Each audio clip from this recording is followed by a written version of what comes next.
High everyone, welcome to my channel Salma blogging and cooking. আশা করছি আপনারা সকলে ভালো আছেন, আমিও ভালো আছি। আজকে আপনাদের সাথে শেয়ার করব তপসে মাছ ভাজা বা এটা ফিশ ফ্রাই।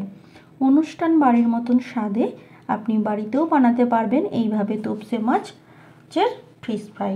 তো চলুন কিভাবে বানাচ্ছি সেটা শেয়ার করি। তো প্রথমে এখানে দেখতে পাচ্ছেন তপসে মাছ নিয়ে নিয়েছি।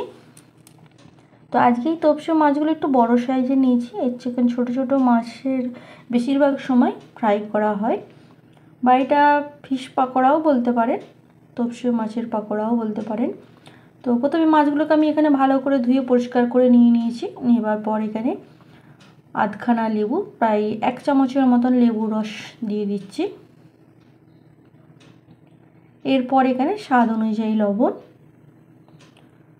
অল্প করে হলুদ গুঁড়ো আর অল্প করে লঙ্কা গুঁড়ো দিচ্ছি। বেশি দেবো না, যেহেতু মাছের পিস কম আছে, তো সেই জন্য মোটে 4 পিস মাছ ভাজছি আমি এখানে বা পাকোড়া করছি, সেই জন্য 4 পিস মাছকে এইভাবে ভালো করে মশলা মাখিয়ে নিচ্ছি।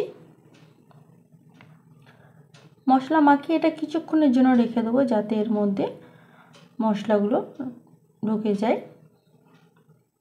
এইভাবে ভালো করে হাতে করে মশলাগুলো মাখিয়ে নিলাম। এরপর একটা ব্যাটার তৈরি করে নেব, তার জন্য একটা বোল নিয়ে নিচ্ছি। এর মধ্যে প্রথমে আমি দিয়ে দেব বেসন।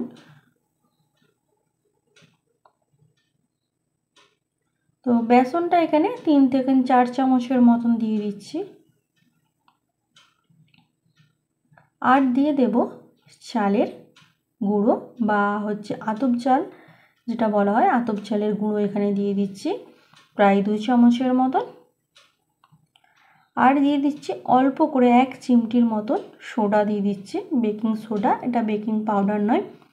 আর 1 চিমটির মতন হিং দিয়ে দিচ্ছি।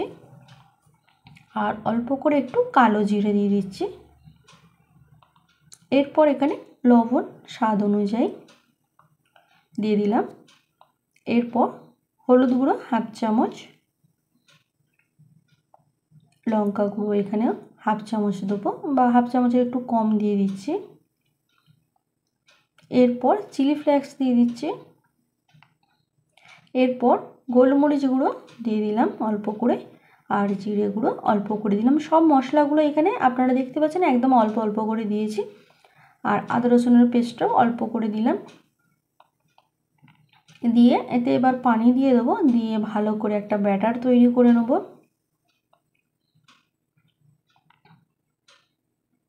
তো এই যে ফিশ পাকোড়া করছি বা তপসে মাছ ভাজা, এটা এত সুন্দর খেতে হয়, দেখবেন অনেক সময় অনুষ্ঠান বাড়ি বা বিয়ে বাড়ি বলুন, সেইখানে এই তপসে মাছ ভাজা হয় বা পকোড়া হয়, খুবই সুন্দর খেতে হয় এই পকোড়াগুলো।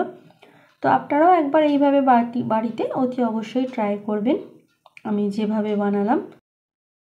আর ভিডিওটা স্কিপ করবেন না, খুবই কম সময়ের ভিডিও, এটা বেশি বড় ভিডিও নয়, পারলে ভিডিওটা পুরো দেখার চেষ্টা করবেন। তো এখানে আমি দেখতে পাচ্ছেন ব্যাটারটাকে ভালো করে ফেটে তৈরি করে নিলাম। তো ব্যাটারটাকে যত ফাটবে তত পাকোড়াগুলো ফুলবে। এরপর এখানে ওভেনেতে একটা কড়া বসিয়ে দিয়েছি, দিয়ে তাতে প্রায় 200 গ্রামের মতন তেল দিয়ে দিয়েছি। তেলটা ভালোভাবে গরম হয়েছে কিনা একটু অল্প করে ব্যাটার দিয়ে দেখে নিলাম। তো এখানে ব্যাটারটা বেশ ফুলে ভালোইভাবে ভাজা হয়ে গেছে। তারপর এখানে আমি মাছগুলো ভাজতে দিয়ে দিলাম। ওই বেসনের মধ্যে ডুবিয়ে নিয়ে মাছগুলোকে ভাজতে দিয়ে দিলাম। তো একসাথে সব মাছগুলো ভাজতে পারা যাবে না, সেই জন্য দুটো করে মাছ আমি ভাজতে দিয়ে দিলাম। তো প্রথমেই বলছিলাম মাছের এই মাছগুলো বড়, বেশ ভালোই বড় আছে, সেই জন্য একসাথে ভাজা যাবে না। তো এইভাবে মাছগুলো ভাজতে দিয়ে একটু নাড়াচাড়া করে নিলাম, যাতে মাছের মধ্যে পুরো তেলটা যায় আর পকোড়াটা বেশ ফোলা ফোলা মতন হয়। এইভাবে এক পিঠ ভাজা হয়ে যাবার পর আমি উল্টে নিচ্ছি। তো এখানে মাছটা এতটাই বড়, যেহেতু আমার এখানে কড়া একটু ভাজতে অসুবিধা হচ্ছে, তো পরের মাছগুলোকে আমি মাঝখান থেকে আরেক পিস করে কেটে নেবো, নিয়ে ভাজবো, সেটাও আপনাদের দেখিয়ে দেবো। তো এখানে দেখতে পাচ্ছেন মাছগুলো আমার ভাজা হয়ে গেছে বা পকোড়াগুলো তৈরি হয়ে গেছে। একটু কাছ থেকে আপনাদের তেল থেকে তুলে দেখিয়ে দিচ্ছি। এরপর বললাম যে মাছগুলো বড় বলে মাঝখান থেকে পিস করে নিয়েছি, সেটাও দেখিয়ে দিচ্ছি।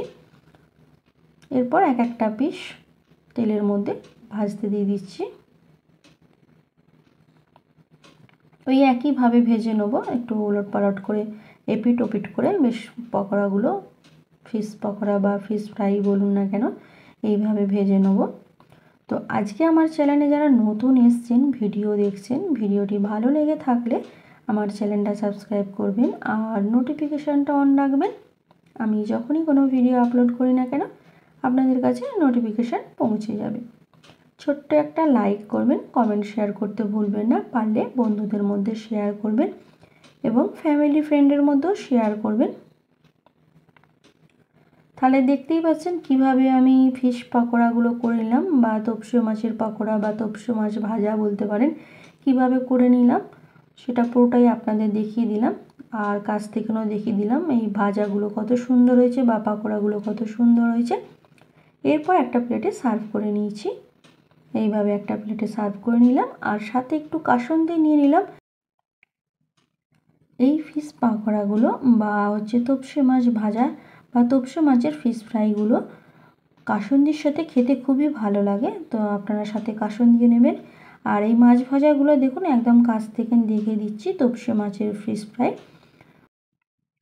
তাহলে আজকে আপনাদের সাথে শেয়ার করলাম তপসে মাছের ফিশ ফ্রাই। আজ এই পর্যন্তই। আবার নতুন একটা ভিডিও নিয়ে আসবো, সেটা কোনো রেসিপির ভিডিও হতে পারে বা কোনো ব্লগ ভিডিও হতে পারে। ভালো থাকবেন, সুস্থ থাকবেন, নিজেও ভালো থাকবেন, অপরকে ভালো রাখবেন। Thanks for watching my video. Take care.